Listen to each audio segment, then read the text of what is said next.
Good morning from down under in Thailand. Another beautiful day, guys.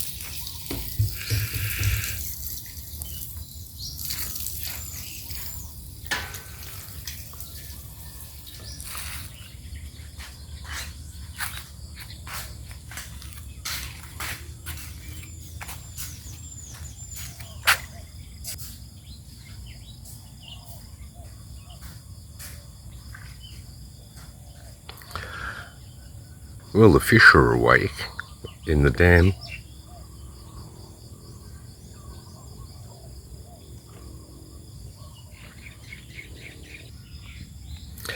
Of course, there's not only the one dam, there's two dams.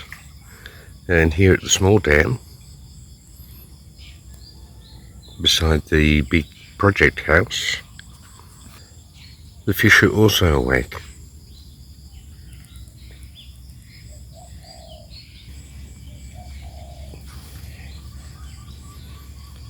And there's a new bit of PVC pipe in there going out into the water to replace the one that was blocked with soil, which we finally replaced, tracking down the problem that we'd had that the dams weren't transferring water.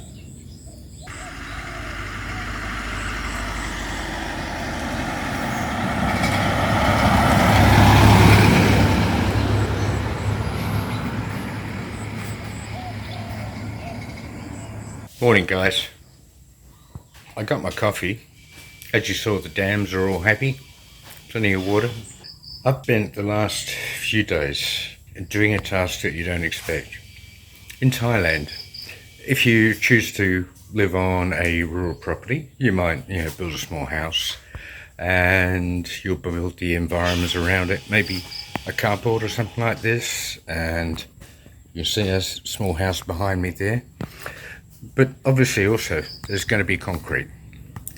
Concrete sort of keeps the world at bay, keeps Mother Nature from encroaching, and you'd be surprised how much concrete you do end up with trying to keep a stable and, I was going to say clean environment, but probably one that's not encroached by weeds and soil and stuff, where you can walk, you can sit, and you can have parties, etc., etc. That's what we do. But what you don't think about, and it's very, very pertinent here in Thailand because it obviously is a humid environment, and when we're in the wet season, it's more so, it's like 100% all the time. But what you don't think about is concrete, keeps everything clean and easy to sweep and whatever. But there are, I won't say it's a downside, but with that comes some other cleaning responsibilities.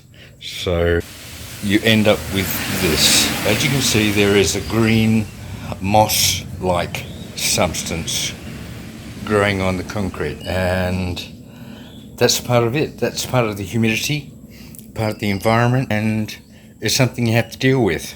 So the more concrete you got, the more likely it's not going to sort of look like this all the time, grey. Big portions of it are going to end up like this.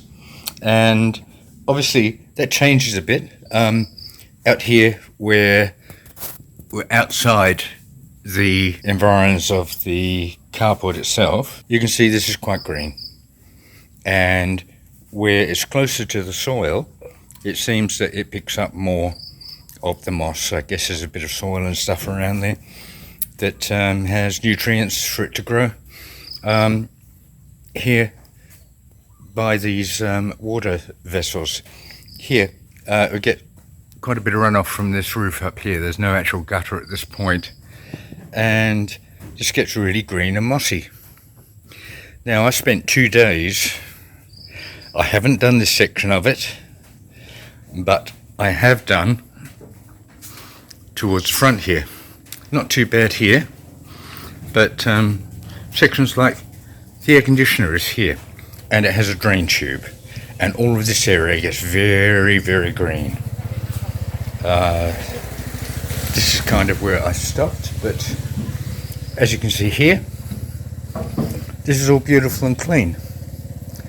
But that took not all day of 2 days, but I did a big section on one day, and then followed up with another section just yesterday. But I've cleaned down here. Some areas out towards the edge here, sure, I haven't done. You can see where it starts and finishes, the clean area versus the area which has got mould in it. But yeah, that's a consideration you're going to have to think about. So it's not all beer and skittles. Yeah, having a nice sort of house and the environs and the concrete and whatever, it does come with some extra work involved. And people say, oh, why don't you seal it with epoxy or this, that or the other? Well, epoxy by itself can be quite slippery, so sure, you get people mix silica and sand and various things to make it a non-slip surface, and that's well, but then it wears through in sections, or damp gets under it and it lifts. It's an ongoing maintenance thing. You're better off just staying with the bare concrete. So that's what we've done here. So I've still got to clean up a few areas just on this side of the house, which won't take long. I'm not going to do that clean up today. We're off to Kutchum to get some flowers. So in the Vigo, the Toyota, our reliable Neddy, and we'll catch up with you on the road.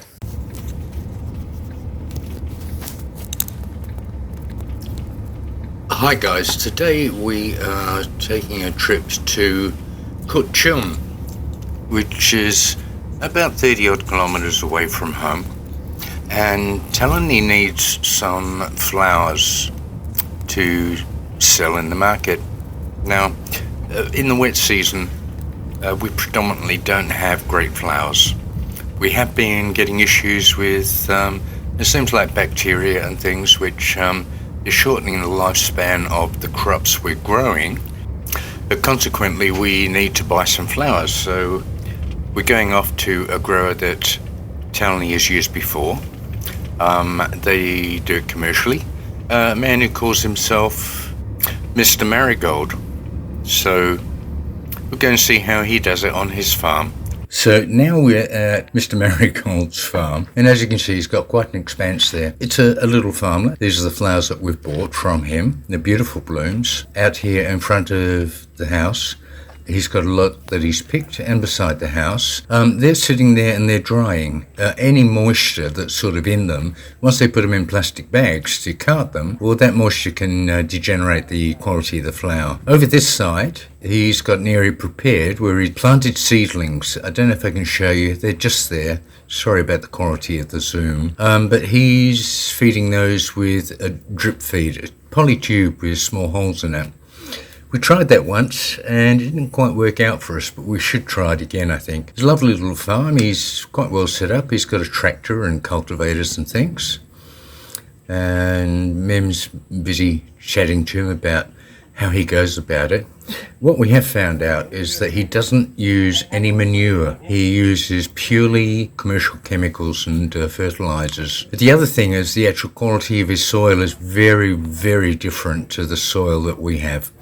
Ours is very, very rough, coarse clay, but his is very fine, almost like loam type topsoil. So that's the difference. So we're heading off shortly and we have to drop the flowers at home, but then Mem does need some soy, which is a green leafy type plant, and she uses the soy to make the posies and the small bunches of flowers that you see.